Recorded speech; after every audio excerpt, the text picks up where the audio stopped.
In this lecture video, we will first look at vector representations and then vector computations such as addition, subtraction, dot product, and cross product. So let's get to it. When you think about vectors, you have to keep in mind two important aspects. One is the magnitude, the other one is its direction. We will use some unit vectors to represent this. I pointing in the x direction, j pointing in the y direction, and k pointing in the z direction. And each unit vector has a length 1. So let's try to represent a vector in two-dimensional space. A vector is drawn with a line and the arrow attached to it. Let's first represent this vector using its components. X component, Y component. So then we can represent this vector by Vx in the I direction plus Vy in the j direction. And we call this form of representation rectangular form. We could also represent the same vector using its magnitude and the angle. Let's do this by recognizing this is a right angle triangle and the angle formed between the vector and the x-axis is represented by theta. So then vector v can be represented by its magnitude, that is the length of the line, and its angle theta. And this form of representation is called the polar form. Conversions between the two forms are quite convenient. Let's see how it's done. If we know the magnitude and the angle, we will be able to find its component using trigonometry, and the cosine angle times the magnitude gives us the x component, and the magnitude times sine of the theta angle gives us the y component. If you know the component values, the magnitude can be computed by using the square root of the Vx squared plus Vy squared.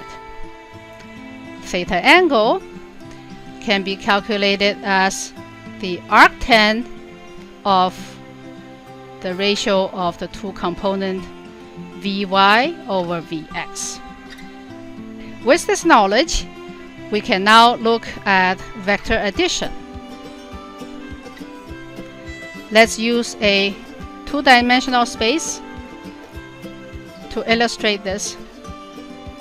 The first vector, vector A, we can describe the vector by its component.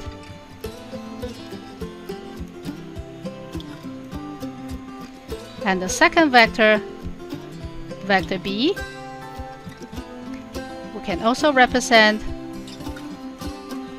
by components like this. To perform a vector addition, draw a parallelogram connecting from the tail to the tip, and this is a vector sum of the two vectors. And in component form, we are performing the summation in the xy directions. Let's try a vector subtraction. Again, in two-dimensional space,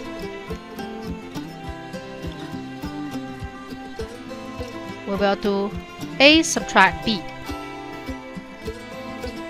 First, we will do a negative b vector pointing in the opposite direction of the same lens, then performing the usual parallelogram,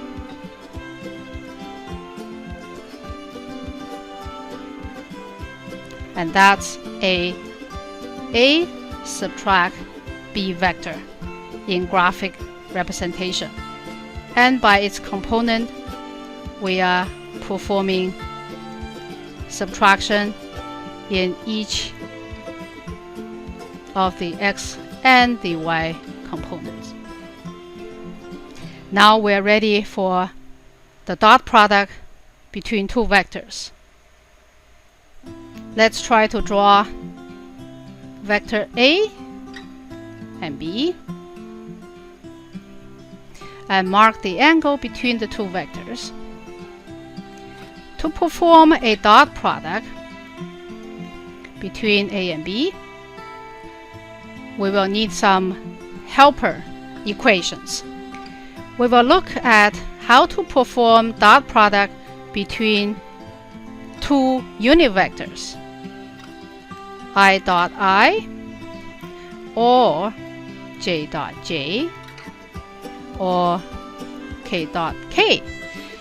Noticing because they are all identical vectors, the result will be a 1 if we were to perform dot product between two orthogonal vectors.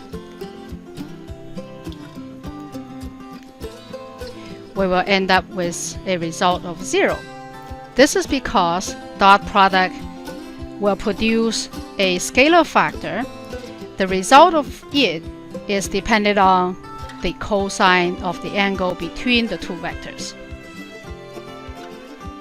We can now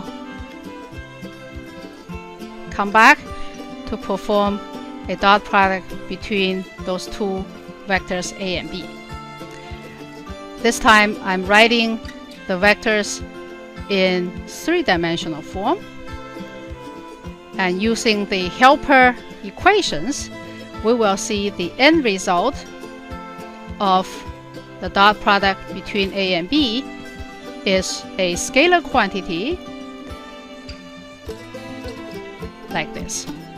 Finally, let's look at cross product between two vectors. Cross product of A and B vectors will produce a result that is also a vector, and let's call that A cross B vector, and the direction of that vector happens to be perpendicular to both the A vector as well as to the B vector, indicated by this.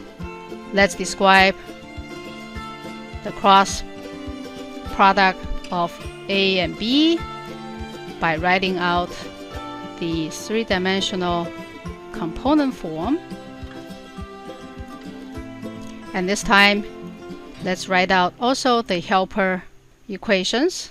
Cross product will produce a vector form whose magnitude depends on the sine angle between the two.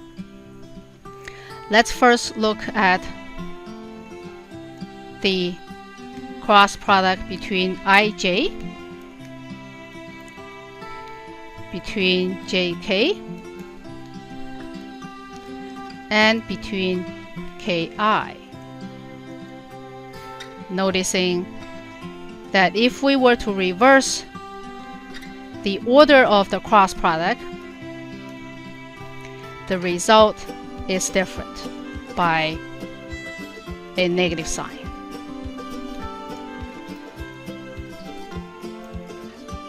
With this knowledge, we can now perform cross product between A and B, and the result will be written in component form: I component, J component, and the K component.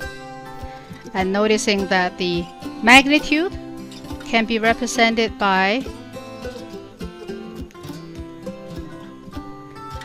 the product of the two vectors multiplying by the sine angle.